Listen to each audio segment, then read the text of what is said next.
Assalamualaikum warahmatullahi wabarakatuh. Pada kesempatan kali ini, kami dari kelompok 6 akan menjelaskan tentang sejarah perkembangan akuntansi syariah dari zaman Rasulullah sampai dengan zaman modern hingga saat ini. Untuk materi pertama, kami akan menjelaskan tentang sejarah akuntansi pada zaman Rasulullah.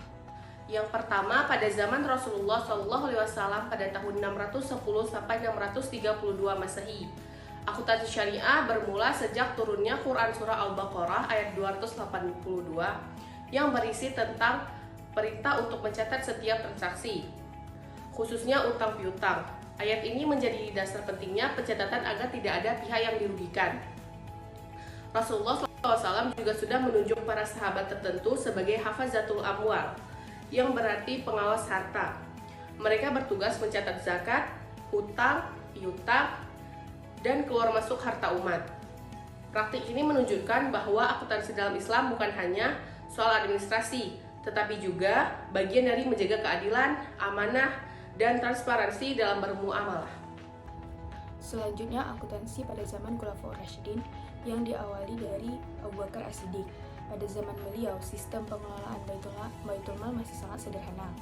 Semua pemasukan langsung digunakan untuk kebutuhan umat, sehingga tidak ada harta yang tersisa. Pada zaman tersebut, bendahara adalah Zaid bin Sabit. Lalu selanjutnya adalah masa Umar bin Khattab. Pada masa beliau, sistem administrasi mulai lebih rapi. Beliau membentuk diwan, yaitu semacam departemen administrasi, mulai dari diwan pajak, ketentaraan, dan kepolisian. Beliau juga mendirikan gudang khusus untuk menyimpan harta negara. Jadi dari masa beliau terlihat bahwa akuntansi bukan hanya soal pencatatan, tetapi juga pengelolaan uang yang lebih teratur.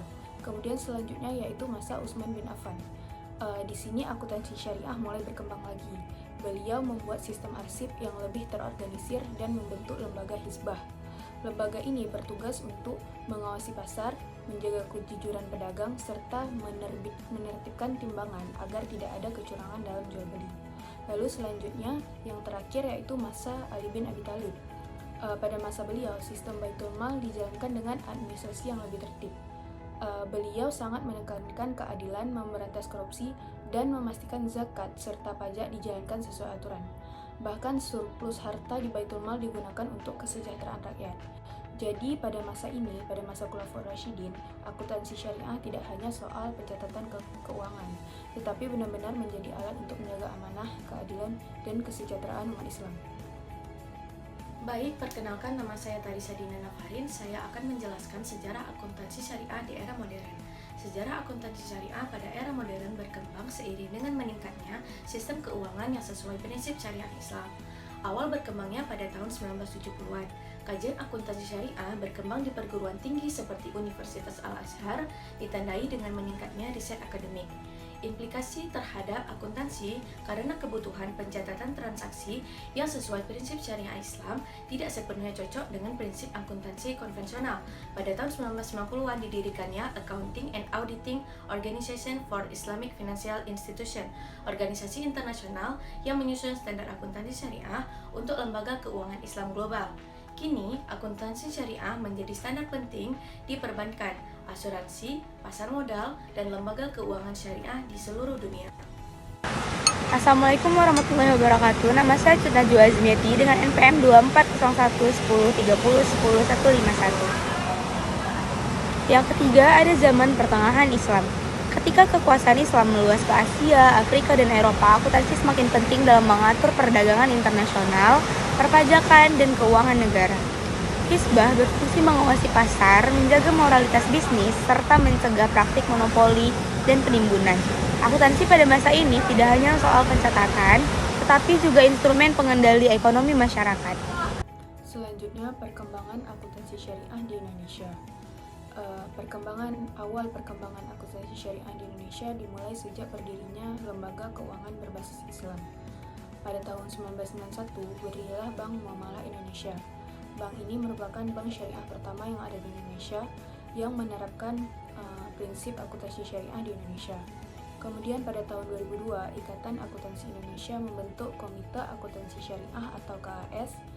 Komite ini bertugas menyusun standar akuntansi syariah nasional agar praktiknya lebih seragam di seluruh lembaga keuangan. Lalu, sekitar tahun 2009 hingga 2010, bank syariah tumbuh lebih pesat. Banyak bank konvensional membuat unit syariah seperti BNI Syariah, BRI Syariah, dan juga BCA Syariah. Hal ini menandakan bahwa kebutuhan masyarakat terhadap keuangan syariah makin tinggi.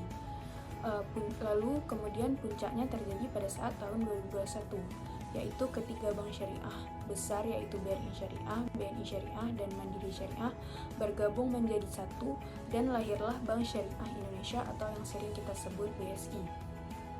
Kehadiran BSI ini menjadi simbol penguatan sistem keuangan syariah di Indonesia, sekaligus menunjukkan bahwa akuntansi syariah sudah menjadi bagian penting di dunia perbankan kita. Baiklah, itu dia pemaparan materi dari kelompok kami. Lebih dan kurang kami mohon maaf. Assalamualaikum warahmatullahi wabarakatuh.